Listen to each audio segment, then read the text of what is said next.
زموږ هغه موادو سره سر او کار دی چې هغه د مینځونکو توکو په برخه کې استعمالیږي.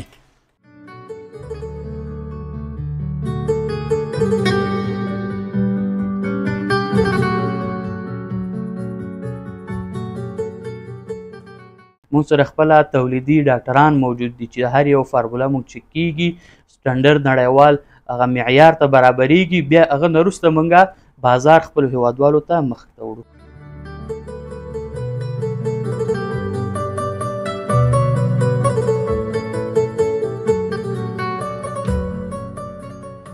نو کله چې دغه مواد د بیلر ته انتقال شو، د هماغه خپلو موتورونو په وسیله شوټ شو، بیا دا وروسته 2-3 ساعته وروسته پر کاري ته آماده کیږي.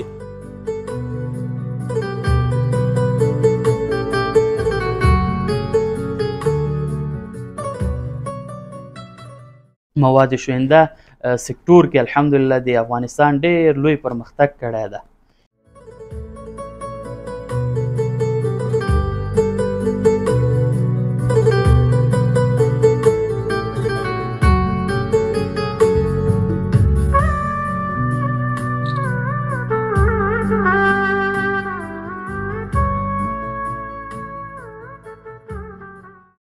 بسم الله الرحمن الرحیم.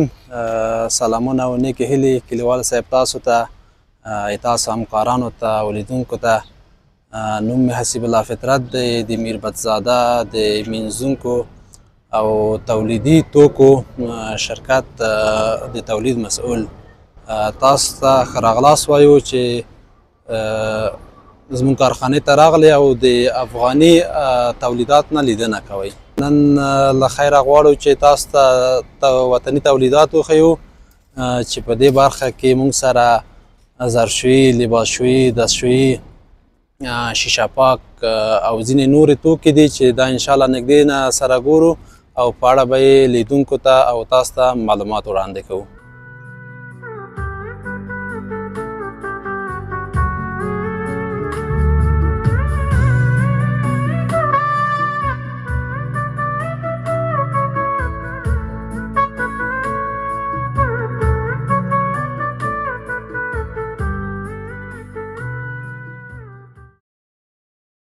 کلیوال صاحب شروع کوو د لابراتوار برخې نه. دا زموږ د لابراتوار برخه ده. نو څنګه چې په طبابت کې نورو برخو کې لابراتوار مهم دی، نو په تولیدي توکو کې هم مهم دی، ځکه چې دلته ټول هغه کیمیاوي توکي چې په نورو برخو کې کارېږي دلته ځینې هم استعمالیږي. اوس به لاړ شو لابراتوار برخه به تشریح کړو، له دې نه وروسته به لاړ شو نورې برخې به هم سره وګورو.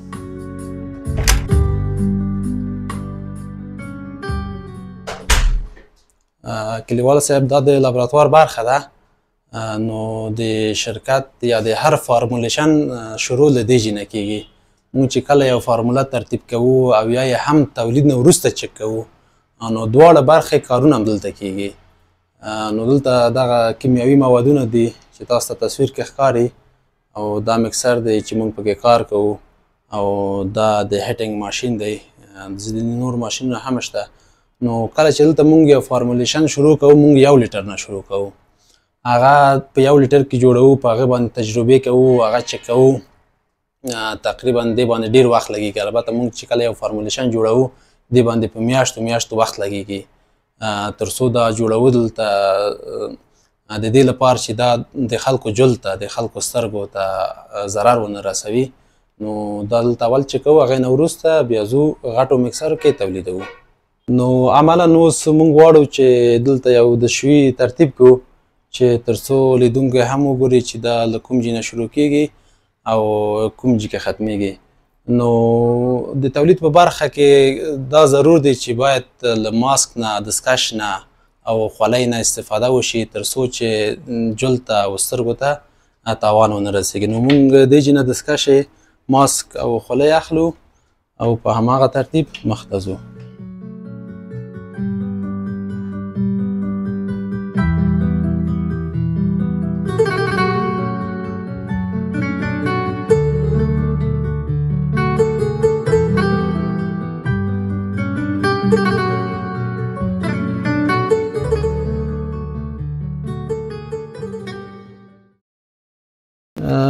روغتیايي لابراتوار کې ماشینونه زیات دي کلیوال صاحب. هلته په روغتیايي لابراتوار کې مثلا میکروسکوپ او ځینې نور موادونه چې هغه موږ سره دلته موجود نه دي. زموږ هغه موادو سره سر او کار دی چې هغه د مینځونکو توکو په برخه کې استعمالیږي. نو په هغه اندازه چې هغه پرمختللی دا نه دی. نو شروع کول خیره، اول کې به دغه شی بیکر دی، په دې کې د 1 لیټر په اندازه اوبه نیسو. دا 1 لیټر شوی. دې نه وروسته دا مکسر دی، دا پې کته کوو چې تر څو چې دغه موادونه چې پکې اچوو دا په ښه طریقه او ښه ترتیب سره حل کړي او مکس یې کړي. نو دې جنه دا د ماشین سوچ دی، دې جنه آن کېږي او دې جنه درجه کنټرولېږي. اوس مثلا موږ د شوی جوړوو، دې جنه موادونه شروع کېږي. دا ترازو ده، دا ترازو ده، دې ته تلاتول وایي، هماغه کوم چې هماغه ذرې ښیي دې ته هغه ترازو وایي، چې یعنې د 1 ګرام سلمه برخه هم دلته ښیي. نو دا صفر کوو او دغه موادونه پکې اچوو. دا مثلا فارمولین دی چې په شامپوګانو کې د ساتنې وظیفه لري یا نگهدارنده ده.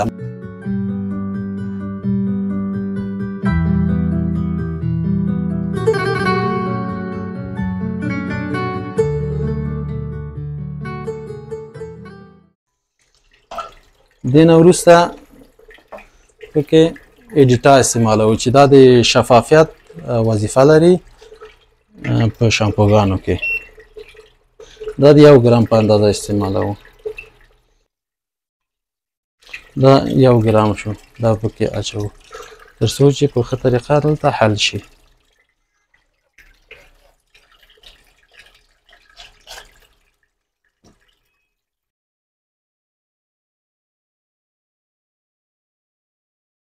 د زګ لپاره دی زګ کوي. دا کوم ماده چې اصلي زګ کوي هغه هم دغه دی او دا پکې اچوو. دې نه وروسته دا په خپل ځای کې ایږدو، وروسته کیډي پکې اچوو. دا صفر کوو، هغې نه وروسته بیا کوم لازم مقدار چې دی هغه پکې اچوو. دا د لاس نرموالي لپاره دی، لاسونه نرموي.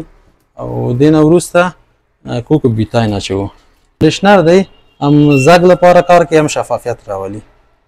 دې نه وروسته دا پکې اچوو.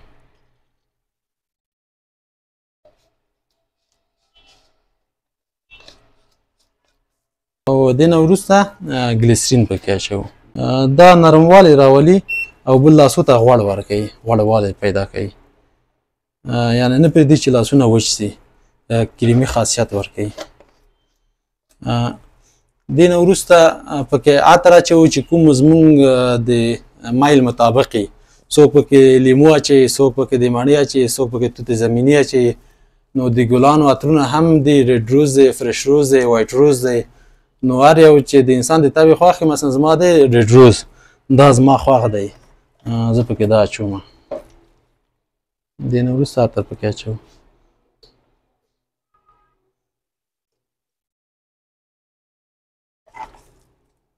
او په دې آخري مرحله کې تقریبا نو د رنګ مرحله ده. نو کوم رنګ چې زموږ د ذوق مطابق هغه رنګ پکې استعمالوو.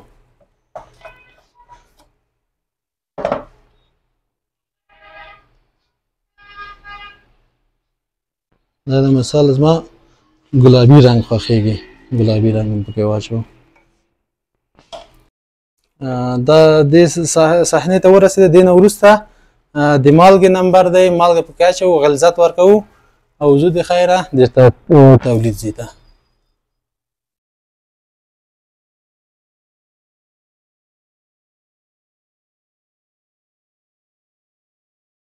تقریبا 40 دقیقو لپاره دې ته تم کېږو چې دا تر څو په صحیح توګه حل شي او خپل غلظت پیدا کړي. دې وروسته بیا موږ ځو د دې عملي تولید لپاره.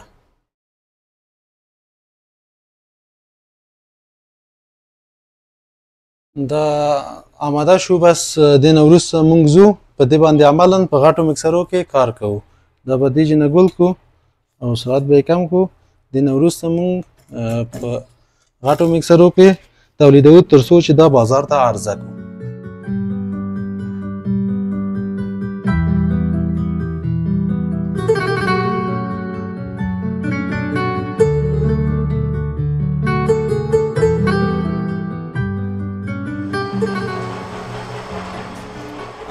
لابراتوار نه وروسته مونږ راځو دې برخې ته.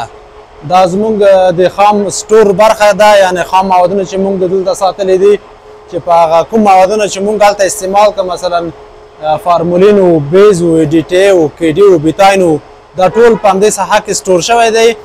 دې نه وروسته مونږ دا عملا چې زمونږ همکارانو تولید کړی دی په غټو مکسرو کې په کوم معیار چې مونږ ترتیبوو، مثلا مونږ غواړو چې په 1000 لیټرو کې ترتیب کړو یا تولید یې کړو، هماغه فارمولیشن مونږ ضربوو. مثلا مونږ د 1 لیټر اندازه اخلو، په هغه په 1000 کې ضربوو. هغې نه وروسته هغه په غټو ماشینو کې اچوو چې مونږ هغه ماشینونه به تاسو ته په تصویر کې وښیو چې دغه ماشینو کې اچول کېږي او تولیدېږي. نو دلته راځو مونږ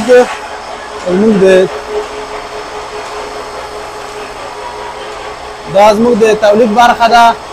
نو دلته اولا کې باید چې کومو اوبو باندې مونږ تولید کوو هغه اوبه باید فلټر شي، هغه تصفیه شي تر څو چې هغه موادونه زموږ په ښه کیفیت باندې راشي. نو دا د فلټر ماشین دی چې دا کله دلته اوبه فلټر کېږي، هغه بیا ذخیرې ته ځي. بیا دې ذخیرې نه یې مونږ دا مکسرو ته انتقالوو. او چې کله دې مکسرو ته انتقال شو نو کوم اندازه چې مونږ ټاکلې، مثلا 1000 لیټره یا 1500 لیټره، د مکسرو ته په هغه پایپ باندې اوبه اچوو. نو دې نه وروسته هماغه کوم پروسس چې مونږ په لابراتوار کې کړی هغه په دې مکسرو کې اچوو او تولیدوو یې.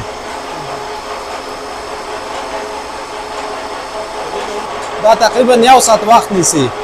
چې کله دا واچول شو په دې 1 ساعت کې، هغې نه وروسته بیا دا 3 ساعته نور هم وخت نیسي چې دا په دې مکسر کې سره حل شي. بیا 3 ساعت نه وروسته چې مجموعاً 4 ساعته کېږي، بیا د دغه موټرو په وسیله چې د هر یو مکسر لاندې یو موټر بند شوی دی، نو د دې موټرونو په وسیله شاته بیلارو ته یا ذخیرو ته اړول کېږي، انتقالېږي. نو اوس دا مواد آماده شوی دی، تقریبا 4 ساعته وخت یې ونیو. دې نه وروسته دا ځي اول ته چې خپله کومه ذخیره یې ده هغې ته انتقالېږي.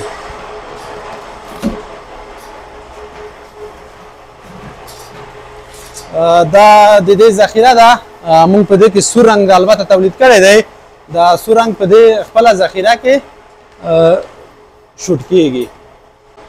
نو کله چې دغه مواد دې بیلر ته انتقال شو، د هماغه خپلو موټرونو په وسیله شوټ شو، بیا دا وروسته 2-3 ساعته وروسته پرکاري ته آماده کېږي چې مونږ اوس تا ته عملا تاسو ته دغه د پرکاري پروسه تاسو ته به جریان وښیو.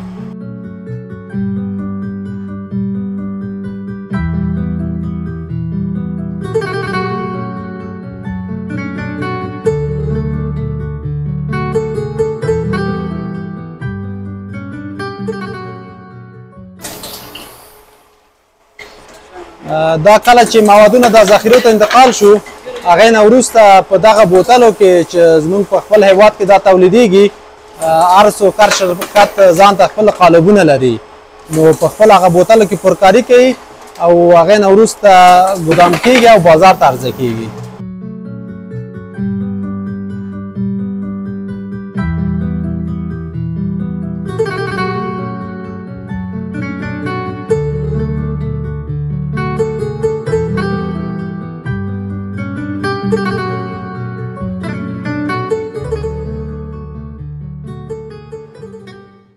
دا زموږ د تولید آخري برخه ده. کله چې پرکاري کېږي، بوتلې ډکېږي، پیک کېږي، نو دلته دې ماشین کې شلنګ ماشین ورته وایي، دې ماشین کې شلنګ کېږي او وروسته ګدام کې سټور کېږي او بیا فروشات ته آماده کېږي. دا په 2 لیترو کې پیک دی او هغه چې کومې بوتلې دي هغه په 4 لیترو کې پیک دی. نو د پیک نه وروسته دا آماده شوي د ګدام ته انتقالېږي. او دا ماشین چې دی د شلنګ ماشین دی، د دې منځ کې راډونه دي، بخارۍ دی، البته دا کوم پلاستیک پیک چې مونږ پکې ږدو دا خپله سره پریس کوي دې نه وروسته بیا دغې خوا نه وځي او هلته پکۍ لري چې دا بوتل او دا شیلنګ بیرته یخوي ګرموالی حالت نه وځي او په دې پلیټو کې باریږي او ګدام ته وړل کېږي.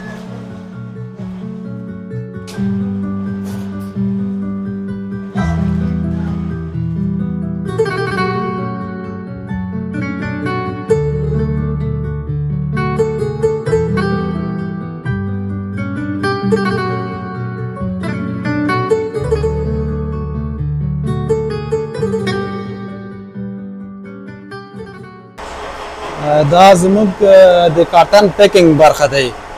کوم بوتل چې موږ کارتن کې پیک کوو د دې ماشین په وسیله چې د رابرټیپ ماشین دی په دې باندې رابرټیپ کوو. کوم کارتن چې پلاستیک پیک شو هغه موږ مخکې ویډیو کې وکتله چې د پلاستیک د پیکینګ ضرورت پکې و، هغه هم په هغه شیلنګ ماشین کې پریس کړو. نو دا د کارتن پیکینګ برخه ده چې په دې ماشین کې موږ دا کارتن رابرټیپ کوو او وروسته یې ګدام ته انتقالوو.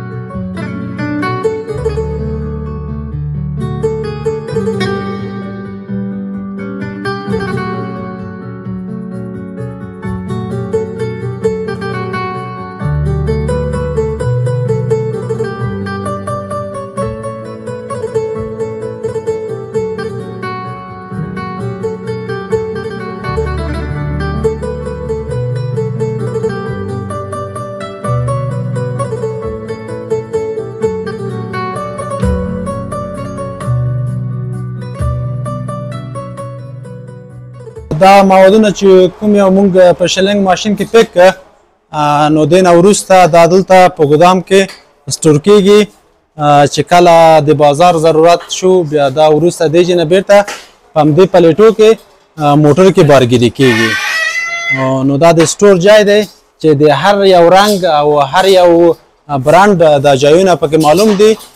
هر یو بوتل په مغه خپل ځای کې، هر یو کاټن په خپل ځای کې سټور کېږي. اوس دا مثلا د لباسشوي دی، 4 لیتر لباسشوي دی د هیواد په نوم، دا د دې ځای دی. دې نه وروسته هغه ظرفشوي دی 4 لیتر دی، هغه هم کلین په نوم هغه هلته دی. نو دا 2 لیتر دی، دا هم د کلین په نوم دی، ظرفشوي دی. او هغه 4 لیتر ظرفشوي دی، 4 رنګونه پکې دي او هغه 1000 ګرام دی، کاټن دی. ای خواته نور 1000 ګرام د جدي دي. نو همداسې ټول په خپل نمبر سره په خپل ځایو کې سره سټور شوی دی. اوس دغه کاټن چې کوم یو مخکې نه موږ دلته سټور کړی وو اوس دغه ولایت ته انتقالیږي، بارګیري کېږي موټر کې. نو دا بارګیري ته آماده دی، ګدام نه ویستل کېږي. زموږ پروډکټ د هیواد په ډېرو ولایاتو کې دی، البته شبرغان، غزني، خوست، بدخشان، مزار شریف، ننګرهار. نو دغه اکثره ولایتونه دي چې زموږ دغه تولیدات ورته ځي او انتقالیږي او هیوادوالو ته خدمات وړاندې کوو. هغه چې کوم بارګیري دی دا د شبرغان ولایت دی، شبرغان ولایت ته ځي.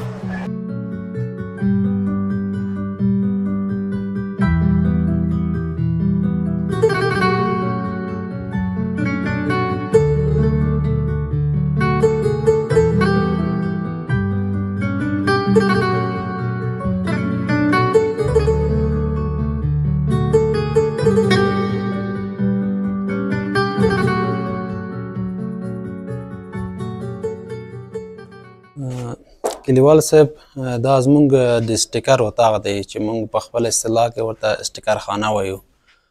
کوم لیبل چې موږ چاپوو موږ دلته سټور کوو. نو د ضرورت مطابق دې ځای نه اخلو او استعمالوي. مثلا دا سټیکر دی، دا د ظرفشي دی، د 1.5 لیټره د بشکو دی، دا سټیکر دی. نو هر یو ته بیل المارۍ جوړه کړې ده، خپلې خانې لري تر څو چې یو بل سره ګډ نشي. مثلا دا د 4 لیټر د ظرفشي سټیکر دی، سور رنګ دی، د سور رنګ لپاره. مثلا دا بل دی، دا د سر شامپو دی، د سر شامپو سټیکر دی. نو ټول سټیکر په مجموع کې همدلته سره ټول شوي دي، د هر یو لپاره بېلې خانې دي. نو د ضرورت مطابق د جې نه اخلو او استعمالوو یې. په پای کې مننه کوم تاسو نه، تاسو ګروپ نه، همکارانو نه چې زموږ فابریکې ته راغلی، زموږ د تولیداتو نه لیدنه وکړه. انشاءالله چې دا خپرونه لیدونکو ته د خوښې وړ وګرځي. نو موږ خپل تولیدي توکي تاسو ته وښودلې چې دلته شیشه پاک، دستشویي، ظرفشویي، لباسشویي، د کاشې لپاره تیزاب، د سر لپاره شامپو، نو په د ځینو نورو برخو کې لکه سانیټایزر دغه شیان دلته تولیدوو او هیوادوالو ته یې وړاندې کوو. وطني تولیداتو په اړه که تاسو ته ووایم چې الحمدلله موږ تر ډیره برخه پورې خود اکتفا شوي یو او ښه تولیدات خلکو ته وړاندې کوو. نو ځینې خلک چې په کورونو کې یا ځینې نورو ځایو کې تولید کوي او تولید په ښه کیفیت نه دی، د وطني تولیداتو هغه نوم خرابوي. نو هغو نه غوښتنه دا ده چې په ښه کیفیت سره، په ښه ترتیب سره دغه تولیدات وکړي، تر څو چې زموږ وطنوال، زموږ هیوادوال دغه تولیدات خوښ کړي او زړه توري نه شي زموږ تولیدات نه. ځکه چې یو کس ورانۍ کې، یو کس خراب تولید کوي، زموږ ټول نومونه ورسره یادېږي. نو هیوادوال نه دغه غوښتنه ده چې دغه تولیدات په ښه کیفیت سره، په لابراتواري ستندرد سره، معیار دغه تولیدات وکړي. دغه خپرونه وه لږ کمیانې پکې وې، ځکه چې زموږ برقونه هم صحیح نه دي. دا 11 بجې وشو، برقونه لاړه، نو ځینې برخې چې پاتې دي هغه د برقونو د کمښت له وجې نه هغه وړاندې نه شو. نو دولت نه دا غوښتنه ده چې اوله برخه کې موږ ته د برق سهولتونه معیار کړي، ځکه چې موږ صحیح برقونه نه لرو. موږ د شپې په نیمایي کې پاڅېږو د تولید لپاره، زموږ هغه ټول سیستمونه سره ګډوډ دي. د شپې 12 بجې برقونه راځي او 11 بجې ځي، نو زموږ هغه کارونه ټول پای ته نه رسېږي. لکه څنګه چې کلیوال صاحب تاسو وکتله، زموږ اکثره کارونه دلته پاتې شو، هغه تولید هم په نیمایي کې پاتې شو. نو دولت نه غوښتنه دا د په اوله کې موږ ته د برق په برخه کې موږ ته سهولتونه عیار کړي.